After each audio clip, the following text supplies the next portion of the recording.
Welcome and thank you for giving us your time today for us to be able to talk to you about our next generation of SCF Construct. I'm Kingsley Clark and I head up the Southwest region for SCF. Together with my colleague Adam, we will be talking you through our slides and vision for the next generation of SCF Construct. At the end of the presentation, we will be using Slido to capture your questions so we are able to answer them. If you haven't already, please do log into Slido. The instructions are available on the screen at the moment, and you can do this on your Apple device, Android device, or just by going to the website address slido.com. Do be aware that all of the questions you ask will be visible to all participants today. Over the next few slides, I'm going to give you a little overview of the history of SCF, what else we do, the team that make us up, and where we sit within the national agendas. To start with, it's worth highlighting we have three different frameworks: SCF Construct, which we're here to talk to you about today, SCF Consult, and SCF Residential. Both our Consult and Residential offers are currently in their first generation, with our Construct currently in its fourth generation, but at the culmination of the bidding activity which we're talking to you about today, will be entering its fifth. We cover the south of England, and a map is on the screen to give you an idea of the breadth that we cover. The shading represents the various lot regions: the southwest, southeast, and London. The graph on screen demonstrates the pipeline and workload that we have achieved through the SCF Construct framework over its last 4 generations. It also gives you an idea of the key themes that we've looked to address across the generations of the framework, key of which has always been cost and time predictability for our clients. All of our projects are delivered to our 2-stage open book values using our integrated team approach. We've highlighted on the graph some of the key milestones as the generations have gone along. And whilst it is worth highlighting that we have seen a slightly lower level of workload since the COVID lockdown, we are optimistic that this will rebalance in the future. I think you'll all probably be relieved to hear that I'm not intending to go through all of the initiatives and activities that SCF have been up to in its 15 years of operation. What I will do is point you towards our website, scfframeworks.org.uk. That will give you a really good insight as to what we're all about and the kind of things we're getting involved in.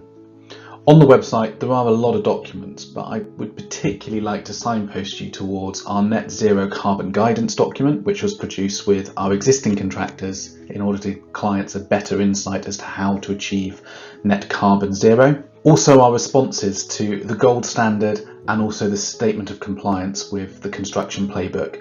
Again, both really key documents for us to underpin the ethos of SCF working. And finally, want to take a look at our market intelligence reports.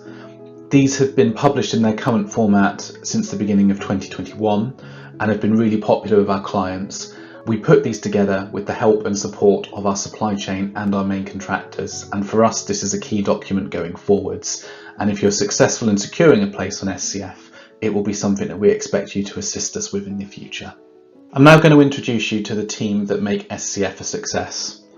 Starting with myself and Adam, we are jointly responsible for the operation of all 3 of our frameworks, the Construct, Consult and Residential. We also lead in the procurement of those frameworks, manage our respective teams to deliver our services across the regions, and also report in to our respective host organisations, Devon County Council and Hampshire County Council. Myself and Adam are supported by a team of 15 staff. Those staff are responsible for the framework operations as well as client relationships and contract relationship management. Some of those staff have different specialities, from procurement to marketing to data analytics and of course construction. Whilst this is the core team of SCF, both Devon and Hampshire will respectively put in additional members of staff to support particular activities where those specialisms are required. In reality, the staff that you will be dealing with the most if you become successful in securing a space on SCF will be our team of senior framework managers. Chris, Alex and James generally look after clients and services in the southeast and London regions of the framework,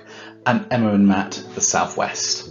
Adam and myself report in to a joint working board which is responsible for the strategic direction of SCF. That board is made up of Devon and Hampshire County Council staff. These include Justin and John from Devon County Council and Bob and Keith from Hampshire County Council. Myself and Adam report into the board on all of the operational matters and advise on a strategic direction in order for them to take those decisions for SCF. As I mentioned on the previous slide, the Joint Working Board is responsible for the strategic governance of SCF. Myself and Adam oversee the operational nature of the framework, but successful bidders are a key part of the overall framework governance and in setting our direction. The governance includes various meetings, but key of which are our monthly framework account manager meetings.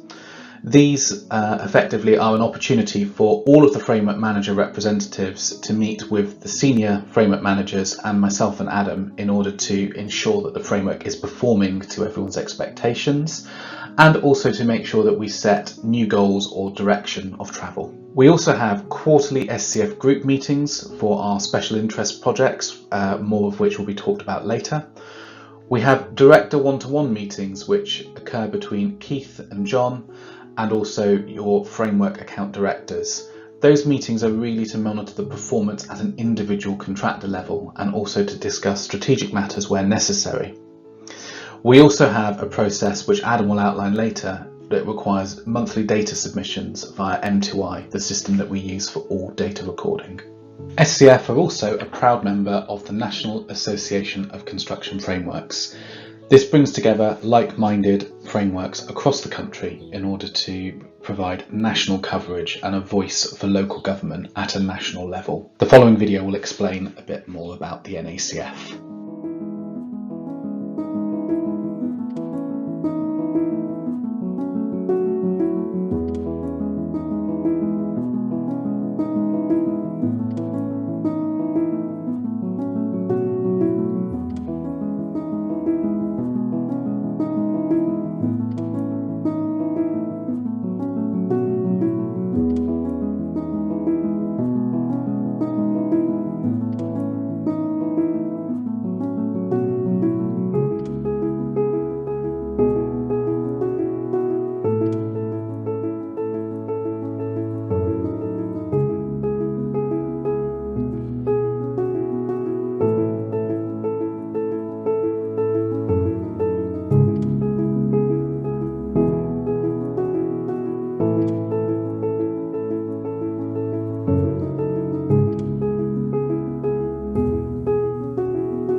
Hopefully you found that video useful. I'm now going to hand over to Adam to talk about some of the drivers and outcomes we want from SCF5.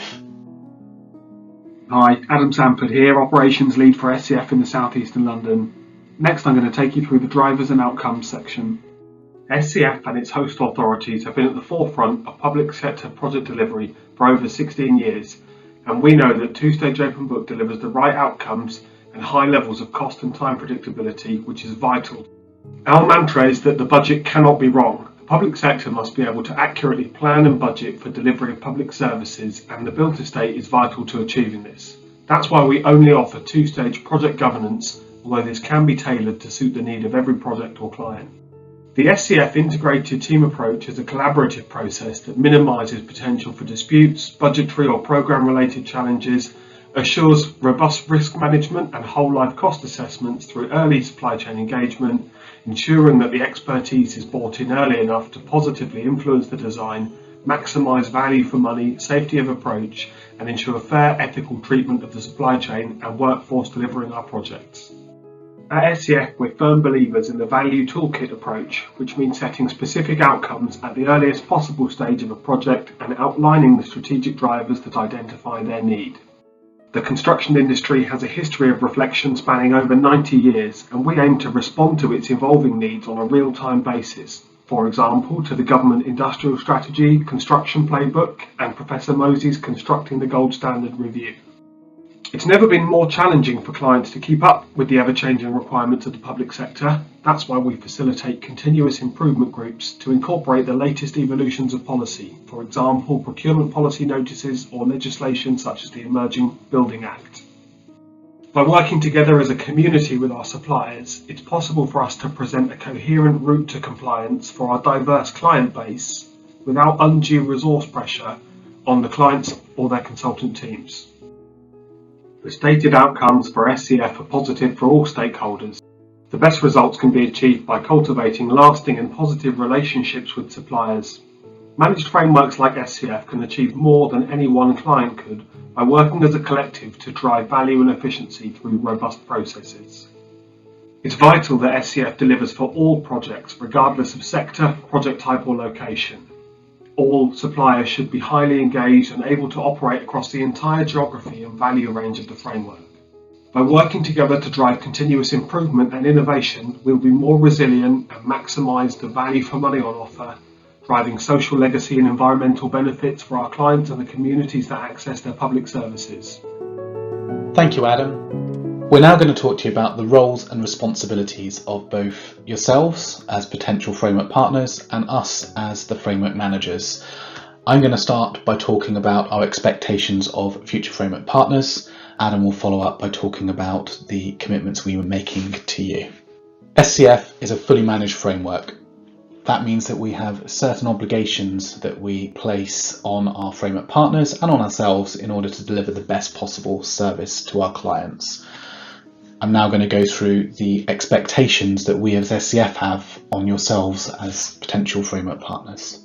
As with all of the next few slides, we're not giving an exhaustive list of the obligations and commitments that we mutually have upon each other. What we're trying to do is to give you a flavour of the key commitments and the key things that we think that you should be aware of prior to entering into a competition stage for this framework. In terms of commitments that we expect from you as framework providers should you be successful in being appointed, we want our framework partners to be able to take on multiple projects from multiple clients and ultimately win a fair share of the work that comes through the framework.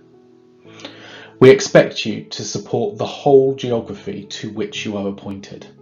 So for example, if you decide to apply for the South West, we would expect you to be able to deliver projects from the tip of Cornwall all the way up past Bristol to Wiltshire, Gloucestershire, Dorset areas. We also expect you to deliver projects across all sizes, values and complexities in relation to the areas to which you are appointed. So again, for the South West, we will be having 2 value bands. If you are appointed to the upper value band, we expect you to be able to deliver programmes of work from £4 million plus. We expect you to be able to deliver construct only and design and construct projects. That means that sometimes you will not be responsible for design and vice versa, and we expect you to be able to offer a high level of service to our clients in both those cases. We want you to be a partner, and with that we want you to work with our other framework partners in order to achieve more together. So we do expect you to share knowledge and be a valued partner. We want your active participation in thought leadership and shaping public construction. We expect, as I said earlier, for you to promote and drive collaboration between our suppliers, between frameworks, and also with our clients. It's also really important just to stress here that whilst we as a framework team are clearly motivated to bring in new schemes and new clients to the framework, it is a two-way street.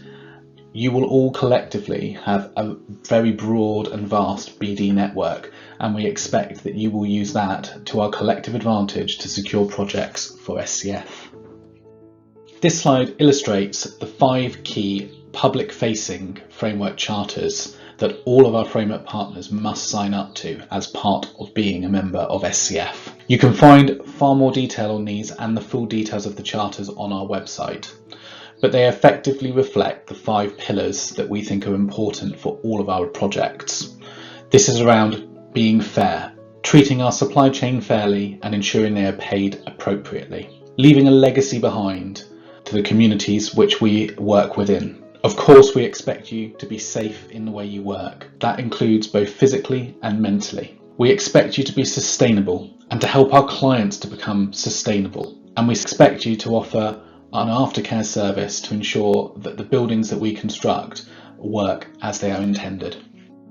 I talked earlier about the requirement that our framework partners will work together and collaboratively in order to think about thought leadership or other activities from the framework. This slide outlines some of the continuous improvement groups that we already have within SCF and that will be continuing into the next generation. These cover things such as health and safety, employment and skills, data and controls.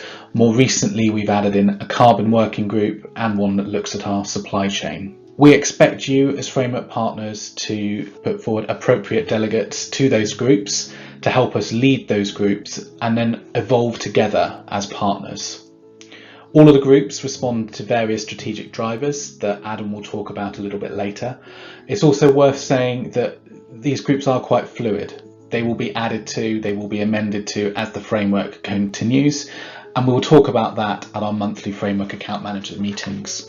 There's an expectation that when we form new groups, you will become an active partner within those. One of the most core commitments of all of our framework partners is to appoint a framework manager and a framework director to represent their organisation. Those 2 people are key to the success of a supplier's relationship with the SCF team.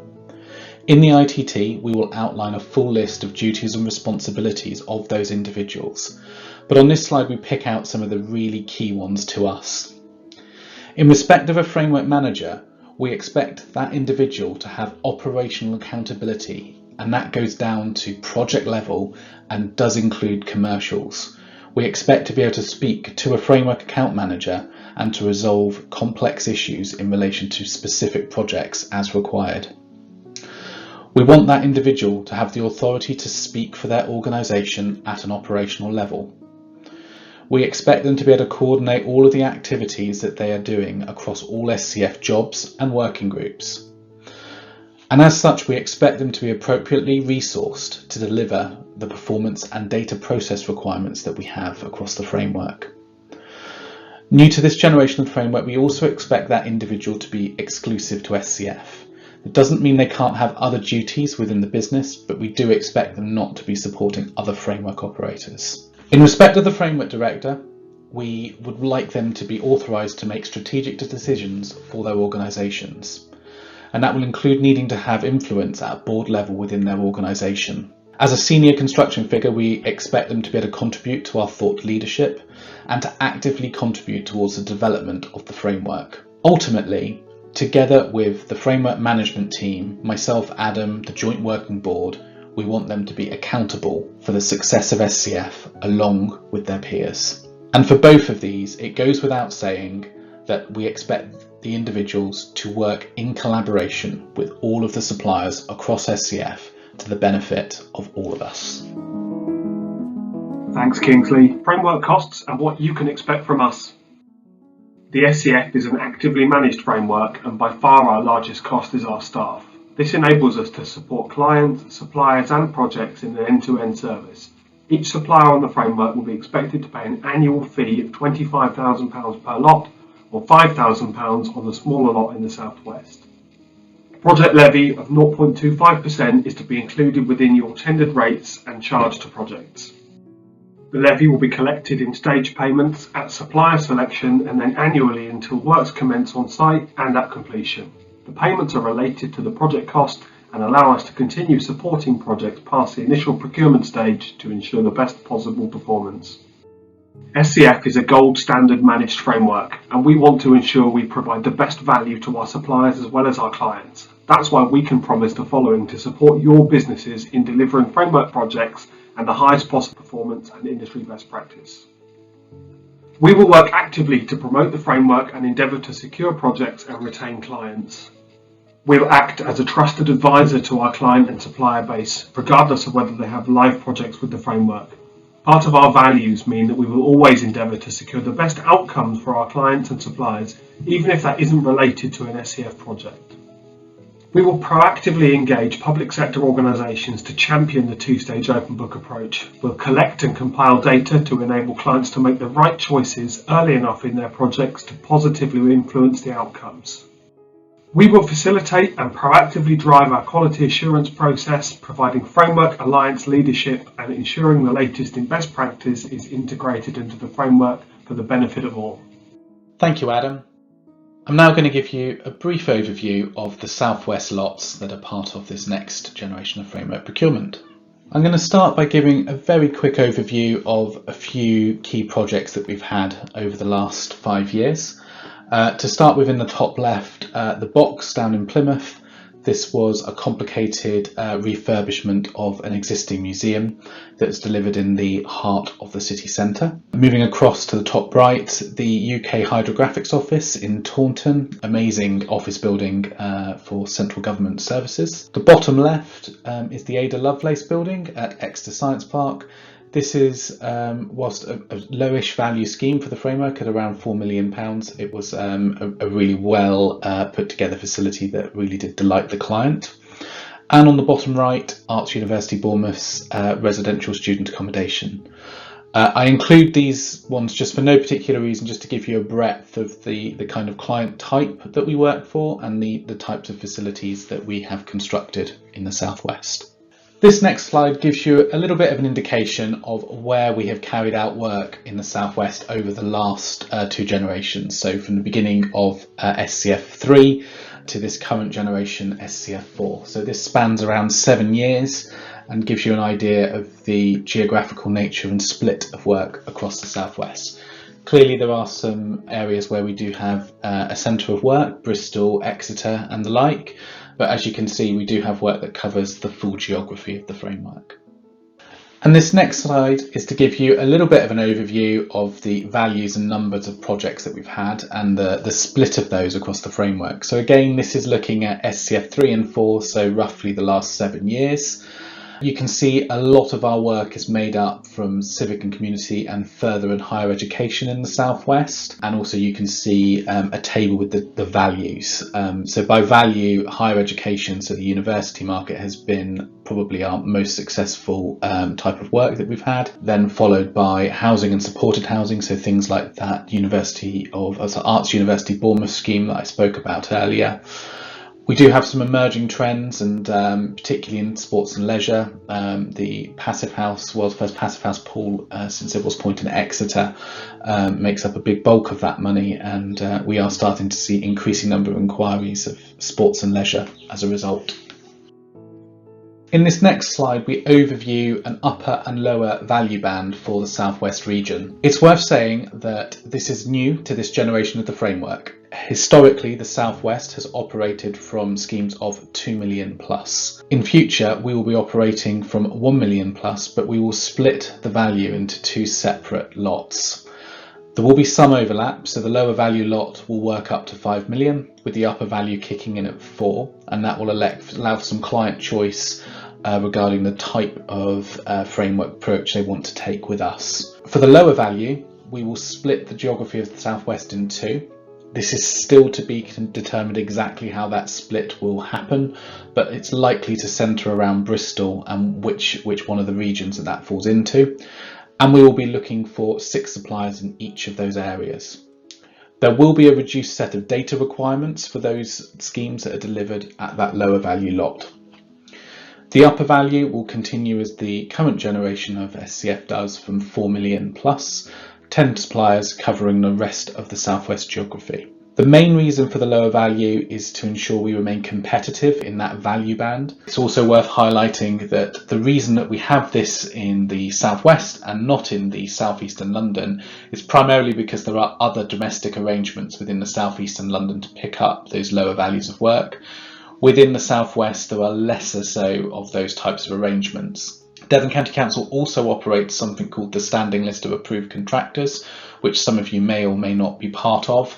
That works to values up to £2 million. For the avoidance of doubt, the SCF product should be seen as an addendum to that. It's not intended to replace Devon County Council's own Standing List of Approved Contractors. Thanks for that, Kingsley. Now I'll provide a summary of the South Eastern London lots. The top right image is of Harrow Road for Westminster City Council and is a mixed-use public realm project. We expect to see further public realm projects in our pipeline, including future recipients of Levelling Up funding. It's also worth considering your capability for refurbishment as further public sector decarbonisation schemes come online. On this slide you can see some examples of typical SCF projects in the South Eastern London. The top left image is of Horsham Fire Station and Training Centre. Demand for blue light projects continues to be strong and we anticipate this to continue through the next generation. On the bottom left, you can see the core, an infill extension at St Thomas's Hospital in London, one of the most constrained and challenging sites in the middle of one of the country's busiest hospitals. It's an example of why two-stage open book works best for complex, multi-stakeholder projects with many challenges and political pressures. Finally, on the bottom right is the EPAC Photonics Centre at Harwell Laboratories, the third project delivered through SCF on the site after the National Satellite Testing Facility and the Rosalind Franklin Institute, who, amongst other things, have been researching the use of llama antibodies as a potent COVID-19 treatment. I'm proud to say that we can support such a diverse and important range of public services working for the health and well-being of our region. As you can see from this map, we support clients across the entirety of our region and wish to continue to do so. We want to offer client support on the widest possible range of project types and sizes, so we ask you all to accept your fair share of the workload and ensure the needs of our client base are met. As a further example of the diversity of our projects, please see the pie chart on the left of the screen which breaks down the numbers of projects delivered in SCF3 and SCF4. Education continues to provide strong throughput, although we anticipate a continued shift towards further and higher education and away from primary and secondary. Despite alternative framework offerings, central government continue to engage with SCF. We've seen sustained interest in sports and leisure facilities and anticipate that SCF Construct will still be open to clients for major and mixed housing schemes through market testing and capability assessments alongside the residential delivery framework.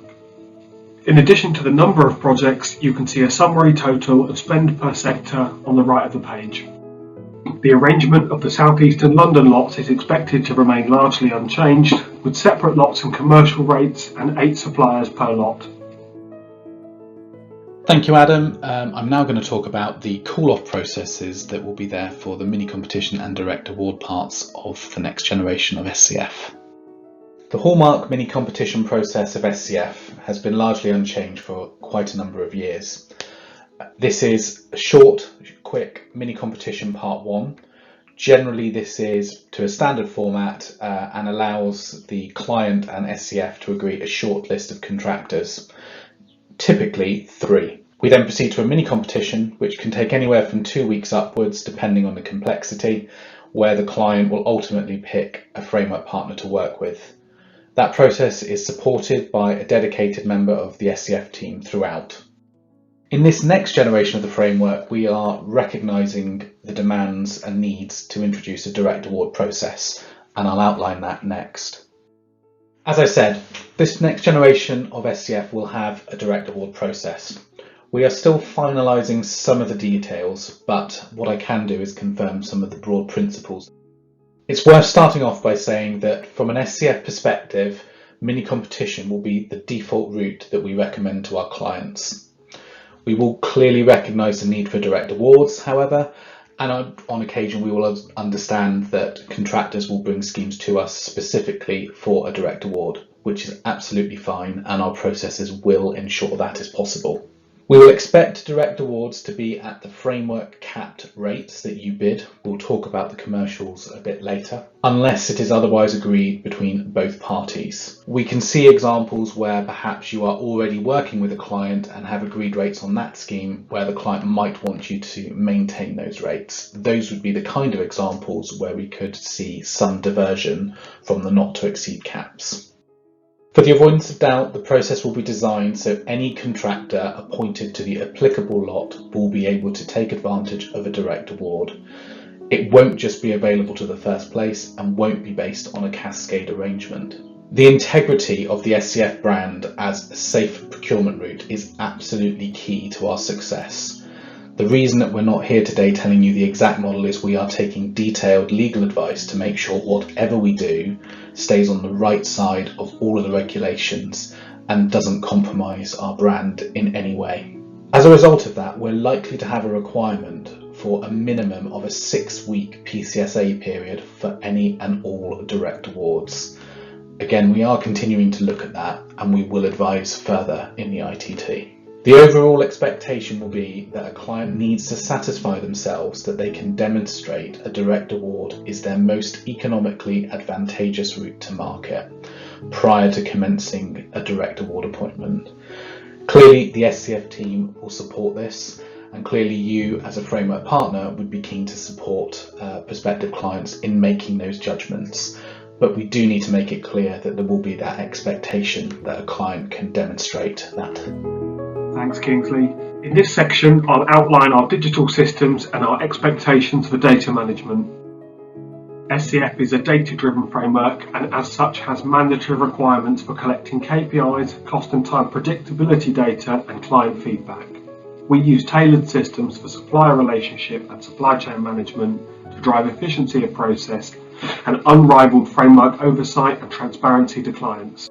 The systems we currently use are called M2I and Local Supply Chain, or LSC for short. M2I is used for project tracking, client and supplier management, whilst LSC is our supply chain engagement platform. All of our suppliers have direct access to the data held about their projects and organisations through M2I. As a few short examples you can see highlighted on the slide, dashboards are available to benchmark your organisation's performance against framework averages. The framework pipeline is published and shared across our framework supplier base, and the latest documents are available to ensure up-to-date process is followed. The local supply chain portal is an example of the evolution of our two-stage approach and is a cornerstone of our pre-construction process.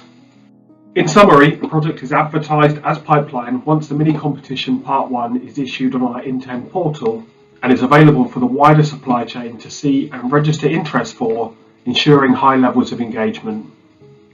The successful supplier is then allocated the project and is responsible for uploading, advertising, tendering and awarding each package as per the agreed procurement strategy, providing real-time information for our clients and for the framework management team, demonstrating fair and ethical processes that are so important when spending public funds. A key output from the local supply chain portal is the procurement tracker, which details the outputs of the package procurement process and is the basis to move on to the construction contract and delivery phase. This tool has been created in consultation with our existing supplier base, and an ongoing working group feeds back to the software provider to ensure all parties' needs are met by the system. This is a mandatory process for every SCF project. Thank you, Adam. I'm now going to talk about the procurement format. The likely ITT composition will be as follows. We are intending for this to be an open process. It will be released on Intend as the PIN was on Hampshire's portal. There will be an SQ, which will have a pass-fail questionnaire. We have not opted for a restricted process this time around. For SCF4, and for the residential framework recently tendered, we also went for an open process. We believe the restricted process does have some benefit of giving a guaranteed maximum number of full ITT returns, ultimately adds an extra layer of complexity to the process. Historically, we've seen 25 to 35 bidders for SCF. We don't expect there to be a significant change for the bulk of the SCF procurement this time around. We are expecting there to be 6 quality questions based around key success criteria for the framework. There will be a slightly different question set for the lower value lot, although there may be a small amount of overlapping questions. The quality questions will be designed to test your ability to work with us as a proactive framework partner. As in SCF4, there is an expectation as a condition of contract that you will be required to hold a comprehensive accreditation with our selected partner. This is currently provided by ACDC and is at a cost of £625 per organisation.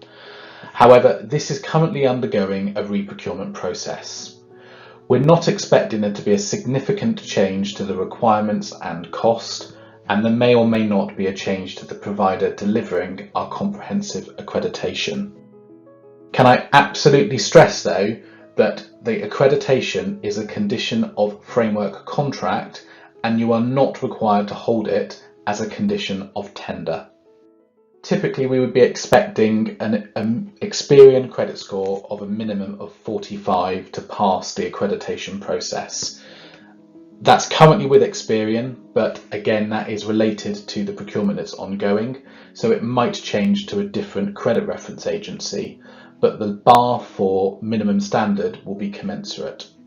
The accreditation provider will also monitor a number of things, including company's house accounts, company probity checks, insurances, your trade accreditations, the HSE database noting for RIDDORs and or other offences. It will monitor SSIP accreditation, including your company policies. It's worth saying that ACDC currently can do the SSIP accreditation for you, but equally, if you have that held elsewhere, they can simply passport it across. It will also provide us with turnover verification and will monitor equality and diversity. Once you are in contract, failure to maintain accreditation can lead to suspensions and terminations. If these were to be relevant, you would be notified by email, and that would be visible to our clients. Turning to the commercial model, bidders are going to be asked to submit percentage rates under the following headings: pre-construction fee, design fee, which will be split out amongst the REBA stages, and the caps will be applied to either a pre-construction or a construction element, the construction fee, which includes some of the staff rates, and overhead and profit. These total fees will be added together and then evaluated as a whole. It's worth stressing we are determined to make sure that the fee rates bid are sustainable for all parties. You should also be aware these are not to exceed rates, which need to counter for all of the variants of project types across SCF to the lots that you are appointed to. So it's important you consider that when making your submission. You will, of course, at mini competition stage, have the ability to reduce rates should that be appropriate. Many of you will also have responded to a questionnaire that we put out via the procurement portal regarding what other items could be tested within our commercial model. Whilst we haven't concluded all of the review and the considerations of those responses, we believe at this point that the prime commercial model will be solely the rates that we have discussed today, and we will not be looking to include a price product within a tender. Once we have calculated your tendered rate, we will assess it based on the following graph. There will be an area at which where we believe your bid will be sub-economic. We will publish this at the ITT. After that, you will score 100%, decreasing down to 50% to an upper limit, which we will also state during the ITT. Once we have assessed your commercial return to the tender, there will be an additional technical question. This will centre on the sustainability of the rates that you have bid, to ensure that they are truly sustainable for your organisation and your organisational priorities. This slide shows our indicative timetable for the launch and release of SCF5. As you'll know, the PIN was issued in mid-May. We are aiming to issue the tender and the FTS notice towards the middle of August, closing the tender towards the beginning of October. This will enable us to evaluate and do all of the due diligence on our side to be in a position to start the standstill shortly after the festive break, and then to award the contract towards the end of January, with the launch coinciding with the expiration of the current generation at the end of April. It's worth highlighting that this is an indicative timetable and it is subject to some change, although we do aim to stick to this as much as feasibly possible. So we're now going to move on to the Q&A section of this presentation. As a reminder, if you want to ask a question, you either need to do so via the Slido app on iOS or Android. Alternatively, you can visit the Slido website, slido.com. Use the code #SCF to join. And as a reminder, all of your questions will be visible to all participants. We will endeavour to go through as many of the questions that we get today, but if we run out of time, we may need to defer some of these and put written responses to later.